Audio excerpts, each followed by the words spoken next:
కాకుండా ఆసక్తితో ఉత్సాహంతో చర్చికి వెళ్ళాలా. మొన్నేగా వారం అయింది, ఇప్పుడు మళ్ళీ వారం వచ్చేసిందా, అప్పుడే సండే వచ్చిందా అని అనుకుంటాం. చిన్న చిన్న విషయాలకి చర్చలు మానేస్తాం. చిన్న చిన్న విషయాలకి మీరనే కాదు, నేనే, అందరూ ఇప్పుడు అందరూ అదే. ఇప్పుడు నాకు మామూలుగా ఇప్పుడు అందరికి రైట్ లేదు. ఎనమది మా కాలనీ నుంచి ఎనమ గురించి రావాలా, ఒక్కసారి బండి ఇంత దూరం ఎందుకు రావాలా అని చెప్పి కూడా ఆలోచించే వాళ్ళు ఉంటారు. అవునా కదా?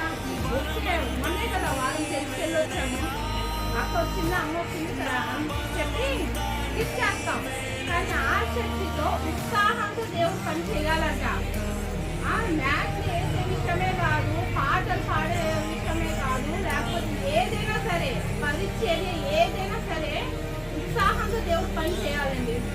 వాళ్ళు చేసుకుంటారులే, వీళ్ళు చేసుకుంటారులే అనేది కాదు. దేవుడు రేపటి రోజున అందరినీ క్వశ్చన్ వేస్తాడు, అందరినీ లెక్క అడుగుతాడు. కాబట్టి ఏంటి, ఉత్సాహంతో పని చేయాలి, ఒక్కరినొకరు గురి కొనుక్కోవాలి. నేను స్టార్టింగ్ నేను అక్కడికి వెళ్ళినప్పుడు, నాకు ఫస్ట్ ఉమెన్స్ ప్రేయర్ మీటింగ్లో నన్ను పిలిచేటప్పుడు నందిగాంలో ఫస్ట్ ఒకరినొకరు గురి కొనుక్కోవాలనే దాని గురించి నేను చెప్పాను. అసలు ఒక చిన్న పల్లెటూరు అది, అందరూ పనులు చేసేసుకొని 11ంటికి ప్రేయర్. మేము ఇక్కడ నుంచి బయలుదేరి 2 hours పట్టినా ఏమో, మరి అది ఏ ఊరో.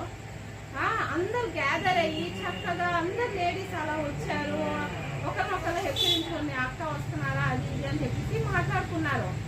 కానీ ఇప్పుడు ఇక్కడ సిటీ లైఫ్లో ఏమైపోయిందంటే బిజీ అయిపోయారు. ప్రతి ఎక్కడున్నా సరే, ఏ స్థలంలో ఉన్నా సరే, ఎంత పని ఉన్నా సరే, మనం దేవుని పని విడిచిపెట్టకూడదు. ఎప్పుడు కూడా ఉత్సాహంతో చేయాలి. దేవుడు నాకు ఇది ఇస్తేనే, లాభం కొరకే నేను దేవుడి సన్నిధికి వెళ్తాను, నా ప్రార్థన ఆలకిస్తేనే నేను దేవుడి సన్నిధికి వెళ్తాను, లేకపోతే వాళ్ళు నన్ను అడుగుతారని దేవుడి సన్నిధికి వెళ్తాను అనేది రకంగా కాదు. ఎప్పుడు కూడా మనం ఉత్సాహంతో విన్న వాక్యాన్ని అనుసరించాలి. హృదయపూర్వకంగా దేవా నిన్ను ఆరాధించాలి. హృదయపూర్వకంగా ఆరాధించే వాళ్ళు చాలా తక్కువ, చాలా రేర్. ఫార్మాలిటీగా ఆమెన్ అంటే చాలు, నేను అడుగు పెడితే చాలు పుణ్యం వచ్చింది అనేవాళ్ళుగా కాదు. ఉత్సాహంతో దేవుడి యొక్క పని చేయాలి. నాకు ఒక